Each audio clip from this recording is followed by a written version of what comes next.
Hello, and welcome to this demonstration of DevSecOps, security at a DevOps speed. Today's winners release greater software faster and more securely than their competitors. From releasing quarterly, we've seen that people release monthly, and really where you want to be is to be able to release daily.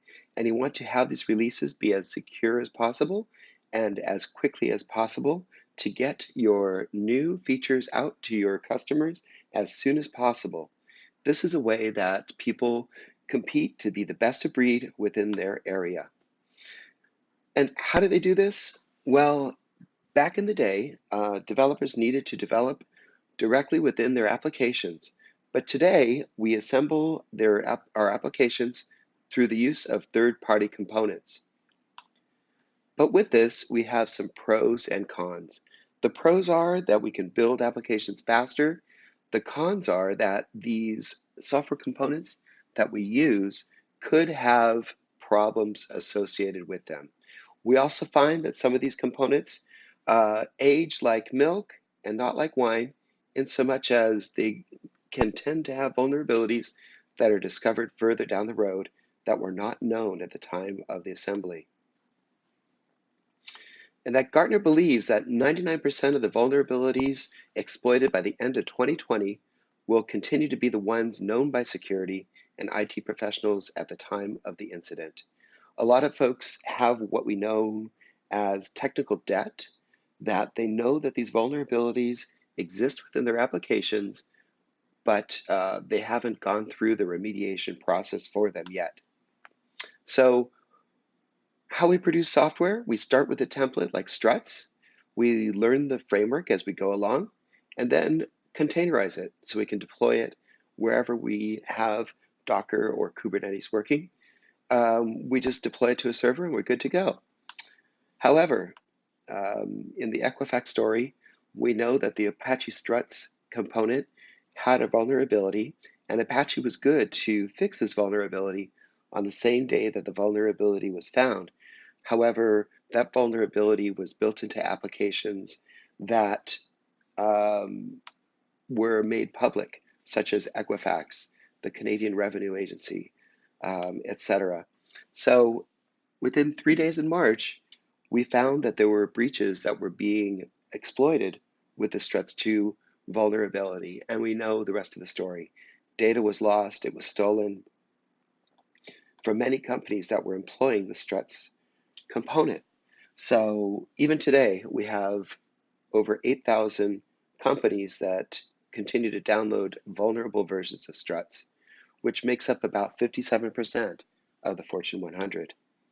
So now I'm going to take you on a short demo, a tour of the IQ server. We're going to then build a container with Struts2 in Jenkins. We'll analyze it for vulnerability using the Nexus IQ server, and then we are going to take a look at hacking it. So let me go ahead and switch over to the IQ server. Nexus IQ server runs in a container as well as an on-prem application. And we have this concept of policies that we use to define how we are going to react to a vulnerability. Right out of the box, there are several policies that are already developed for your use. For instance, with licensing, as well as vulnerabilities. So if I look at the security critical, I can see that if I have a CVSS threat level of 9 or above, that this policy will go into effect. Not only that, but this policy will inherit to applications and repositories that are below the root organization.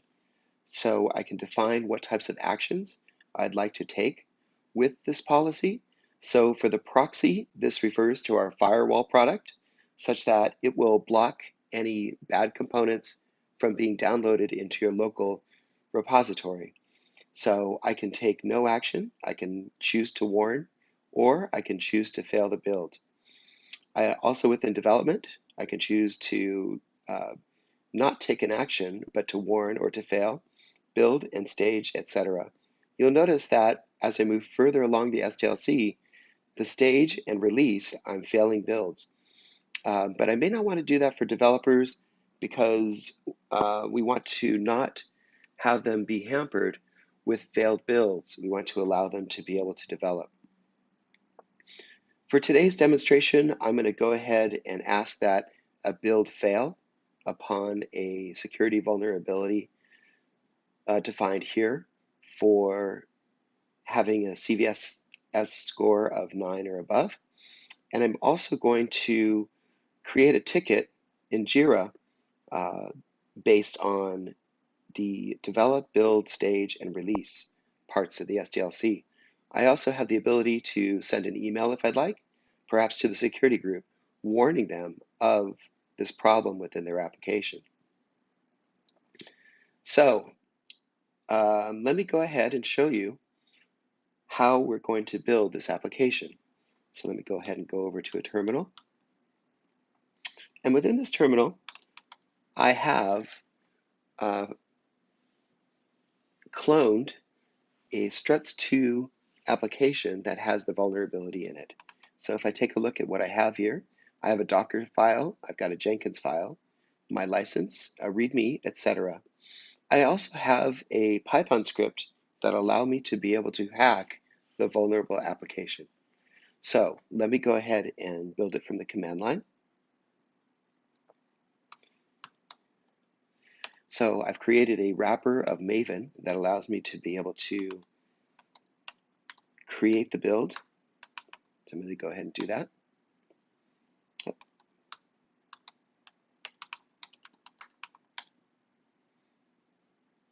And as you'll see, it goes through and it downloads the applicable components. Now here I have a build success, but I have not yet run this through my IQ server. Let me show you the integration within Jenkins. Go ahead and start up Jenkins.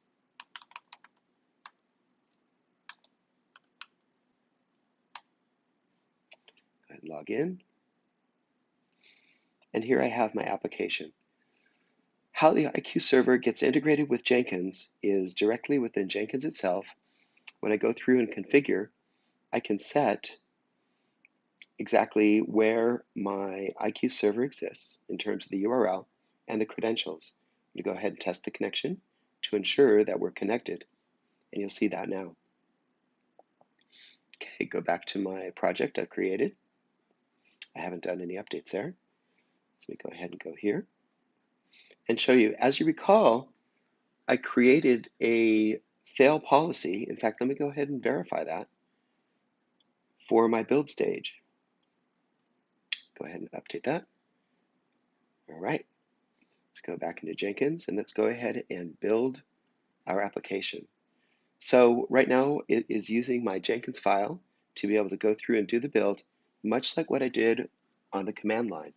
However, in this case, it's also going to take into account scanning through the application, doing fingerprints of the application, sending it back to Sonatype data to look for any vulnerabilities and then report on them. So I did create a policy for my security policy to say fail the build, and it did fail the build here. So here I can take a look at the different components that were downloaded to be able to build the application. And as I scan down, I can see that I have a vulnerable component here that the policy went into effect and found that it was not secure. So it did go ahead and create a failed build. I can see this as well if I go to the output of the build. I can see that there's a report that was generated from creating the build. I can go ahead and view that report. And on here, I can see that I had 34 components that were identified as part of the build that took place. I've got 11 high priority policy alerts as denoted by the red, and 3 moderate ones as denoted by the orange. And then for security issues, I had 34 critical issues. I had 8 severe, and I didn't have any moderate. I also see the license analysis from the different components that were used to be able to create the build. If I want to find out additional information about the policy violations, I can see for my security high that I've got a policy violation within Jackson Core. I've got within the data bind that's here. I can also see for my security issues that I have the Struts2 core that's currently on version 2.5.10. As you see here, I have a problem code that's also related to that, the CVE 2017-5638. I can go ahead and click on that and get additional information about what the CVE entails. I can also look for what types of changes we could do or recommendations for modifying my application to ensure that I will not have this vulnerability as part of it. So the recommendation here is to change the version that I have. So I'm going to go ahead and close this. I can also see by clicking on the component that I can see a histogram of where I am within the version. This is my 2.5.10 that threw the exception. I can also see the popularity of additional versions that don't have the vulnerability. So this 2.5.20 is a popular version that has been downloaded that does not appear to have any violations associated with it. I can review the policies of what I have. So I have a security high for that, and it still refers to CVEs. I can also waive this policy if I had to, if I had enough authority, in case I wanted to continue with the build knowing that the application is vulnerable. I can see if there's any similar ones. I can see where it exists within the application, any licenses that also are associated with this component, what the vulnerabilities that I have. So I have several different vulnerabilities that have been logged against this component itself. You'll see in the list of problem codes that there is a Sonatype problem code. This comes from our data science team dedicated to looking over different components as well as getting additional feeds and monitoring components for additional vulnerabilities. I could look at the information there as well to see what this vulnerability is all about. I could also set up labels to be able to associate them with specific types of components that I want to maybe report on later, and any kind of an audit log I have. So I haven't changed this component yet, hence we don't have an audit log currently. Within the reporting, I can see that I just had a report that was generated for my application. I can see the same report here if I'd like to. I also have a list of the different applications I have associated within my different sandboxes. In this case, I'm using the sandbox organization for holding all my different applications. However, you could create additional organizations as you wish, maybe for lines of business within your organization. I can also get a high-level component view that shows me which applications have the highest number of risks associated with them. In this case, I'm only reporting on the WebGoat application. You can change that here to be able to report on all of them if you'd like. This is going to take some time to be able to generate. So let me go ahead and build the container that we're going to take a look at. So let me take a look here.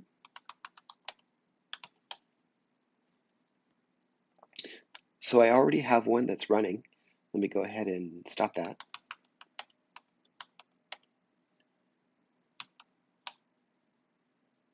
Okay, so now it's stopped. So I have already created the build. Now let's go ahead and create the container. So I'm going to say docker build. I'm going to tag this with the name hack to give me a name for my container. So it was successfully built. Let me go ahead and run it.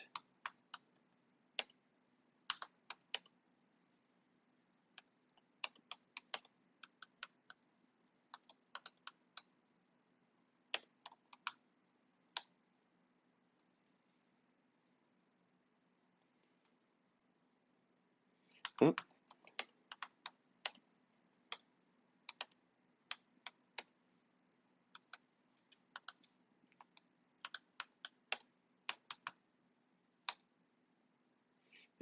now it is running. So I gave it a port of 9080. Let's go ahead and go back to my web browser and take a look. So I'd run it earlier here. Let's go ahead and access the new container. All right, and here it is. So I can go ahead and view the order 3. Now let's go ahead and hack it. So the Struts2 vulnerability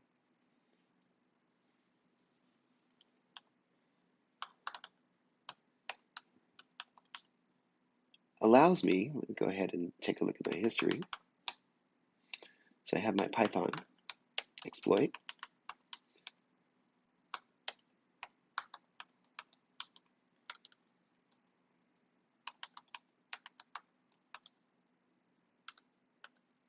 On my orders 3 page, and put a command in here. Oh, that's not good. I'm currently root. Let's see what else I have available there. Take a look at the file system. Oh, this is interesting stuff. So as you can see, I currently can hack my application based on that Struts2 component that exists within my application. So let's fix this. Let me go ahead and go over to Eclipse. This is my Eclipse project that's running within GitHub. And I'm going to go ahead and change the version of the component. I could also see the component info here for the different components that are there. So let me go ahead and change this over. Okay, here it is. So here's my version 10. Go ahead and switch that over to version 20. Save that. And now let me go ahead and rebuild my application. Let's see. Take down my container.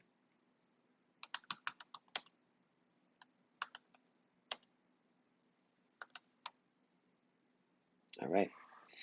So that has been taken down. And go ahead and rebuild. First, let's make sure that I have the right version. Yep, there's my version 2.5.20. Go ahead and quit. Let's go ahead and build.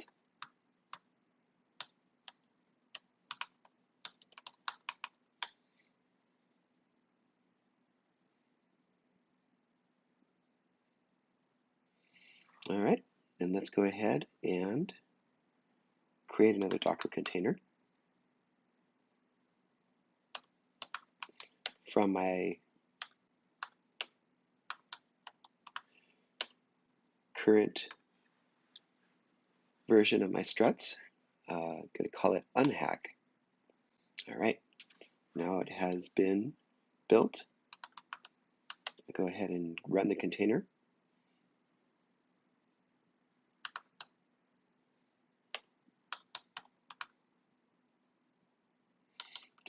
Docker run p-d 9080.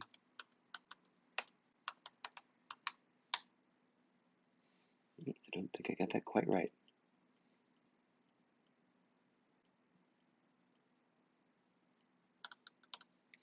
Unhack.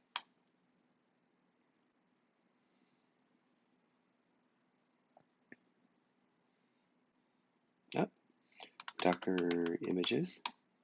Did I call it something else? Maybe. Oh, I got hack. That was done unhackable.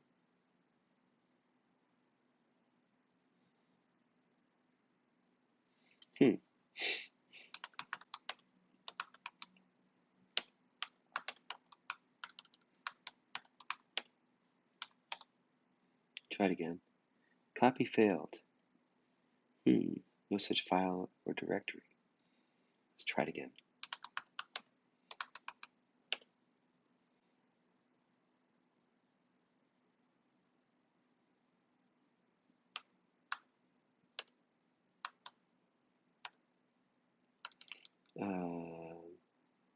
no hack.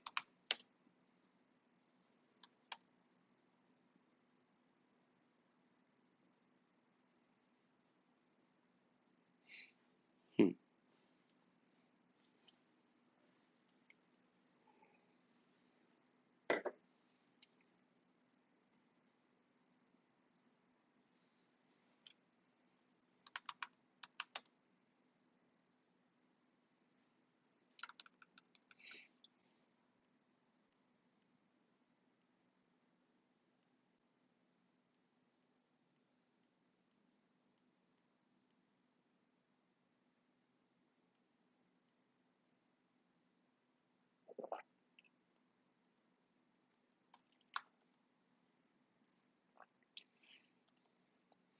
I'm going to go ahead and build my Docker container and call it Hackstop.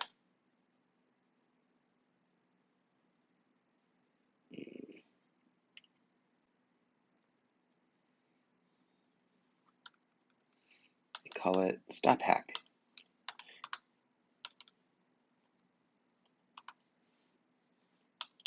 I'm going to go ahead and build my Docker container and call it Stop Hack.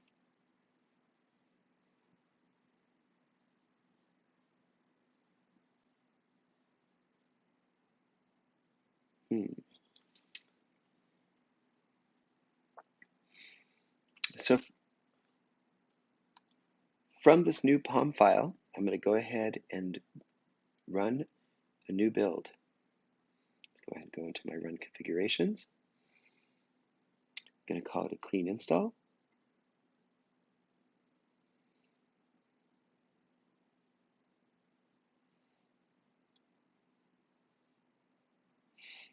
And I got a build failure because I had I see.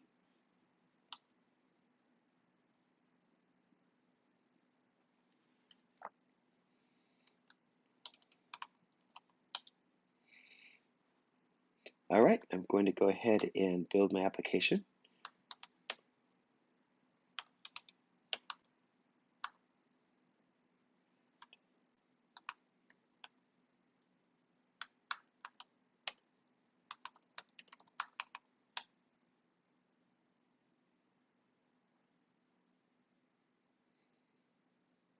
All right, I'm going to go ahead and build my container again.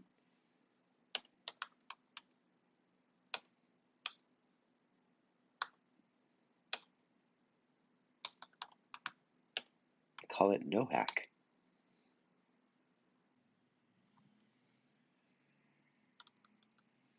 No hack. All right, now my container is currently running again. Let me go back to my website. I can see the orders 3 is running. Go ahead and try to hack it. So let's use our Python script again.